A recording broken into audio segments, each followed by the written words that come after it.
waxaan ka hadlayaa laba qodob oo aan badnayn.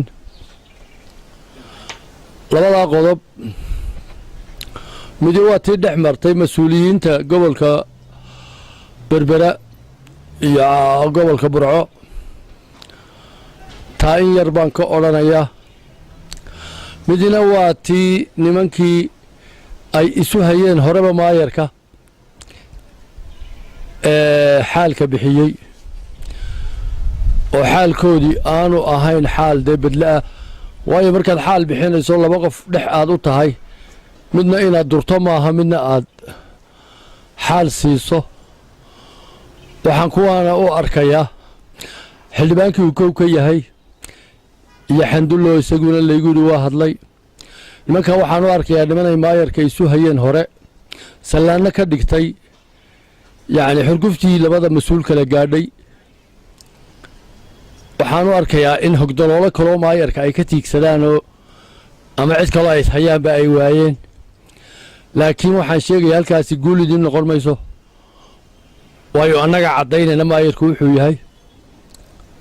waa maayarrada gobollada somalilan ka dhisan, waa maayar ka mid ah. waxqabadkiisana annagaa ka warramayna. maasha allah waxbuu qabtay.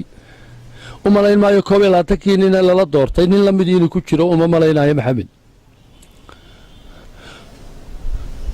nin mas-uuliyaddiisii iyo xilkiisii gutay weeye. bulshadana dee maanta burco meel xashiish yaallo anigu horta kolley ma arag waxqabadkiisa markaan qofka la xaasidin, waayo xaasidnimadu dee waa ma bannaana.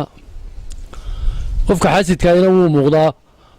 xaasidkana ilaahay baa laga magan galaa. min shari xaasidin idaa xasad. qofka xaasidkaay markuu xaasidnimada u dhaqaaqo ilaahay baa laga magan galaa. maayarku laamiga burco maalin walba waa xaadhaa, habeen iyo maalin. beri hore aanu hargab qaadi lahay sida masaajidadaa loo xaadhaa laamiyada burco. waa waxqabad.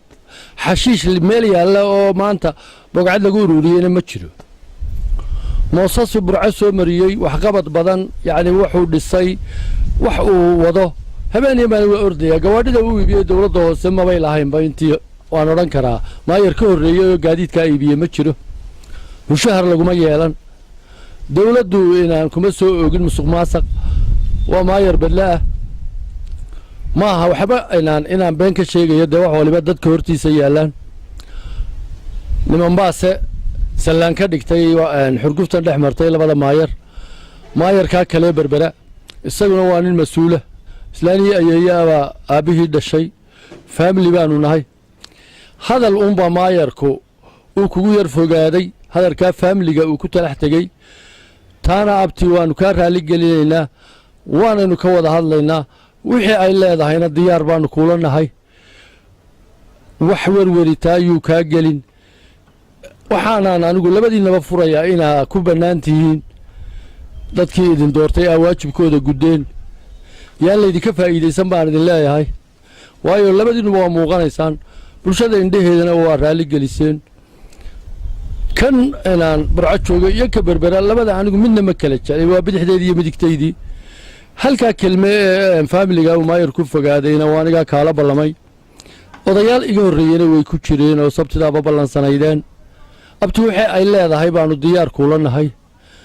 raalligelina waan kaa siinayaa weliba anigu khaasa, waayo dee ugaaskii beeshaan ahay.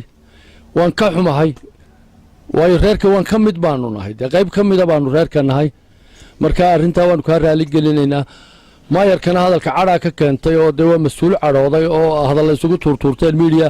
waxa ka habboonayd inaa isu timaadaan ama meel labadiinnu ka wada hadashaan. way dhacday.